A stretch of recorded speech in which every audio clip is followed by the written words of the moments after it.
Hi friends, आज आपण मस्तपैकी पटकन होणारी पावभाजी करूया। तर इथे मी घेतलेला आहे मिक्सर मधून पेस्ट करायची आपल्याला एक कांदा, टोमॅटो आणि आल्याचा छोटा तुकडा साधारण इंचभर। त्यानंतर हे वाटाणे घेतलेले आहेत।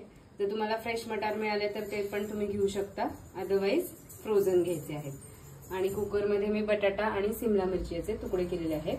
हे वाटाणे पण आता मी कुकर मध्येच टाकणार आहे आणि 4 शिट्ट्या करून घ्यायच्या आहेत।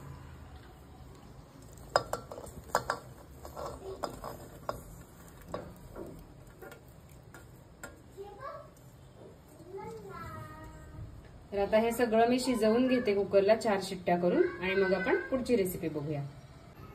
आपण मगाशी ज्या सगळ्या भाज्या लावल्या होत्या कुकरला त्या आता झालेल्या आहेत आणि त्या मी मॅशरच्या हेल्पनी मॅश करून घेतलेल्या आहेत।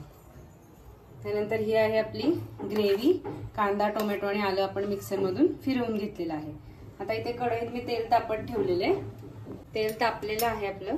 तर आपण जी ग्रेव्ही केली होती टोमॅटो कांद्याची ती आपण याच्यामध्ये घालायची आहे।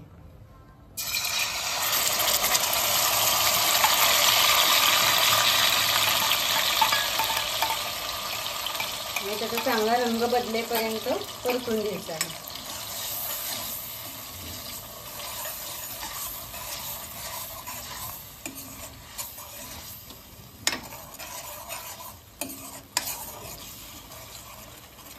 हे बघा इथे दिसते साइडनी ऑरेंज कलर यायला लागलेला आहे। अजून थोडंसं परतूया, तेल सुटलं त्याला की आपण बाकी मसाले ऍड करूया।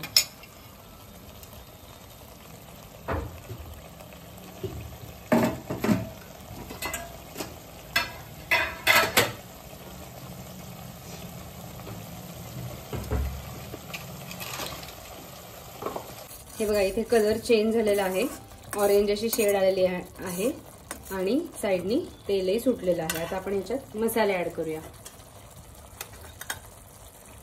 पाव चमचा हळद, पाव चमचा हिंग, 1 चमचा लाल तिखट,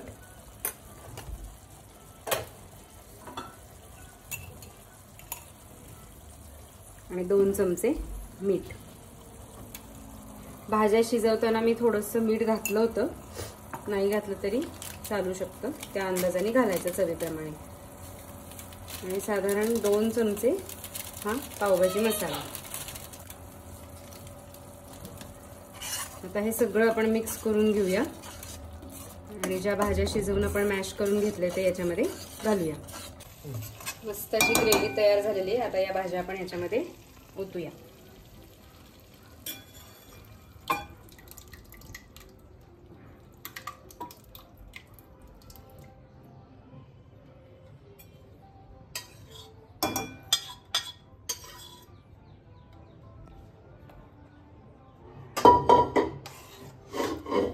हे सगळं छान मिक्स करून घ्यायचं आणि जरासं उकळू द्यायचं आणि शेवटी मग याच्यामध्ये बटर ऍड करायचं की आपली पावभाजी रेडी।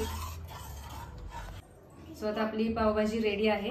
सो पटकन खाऊन घ्या आणि एन्जॉय करा। लाईक, शेअर आणि सबस्क्राईब करा। थँक्यू।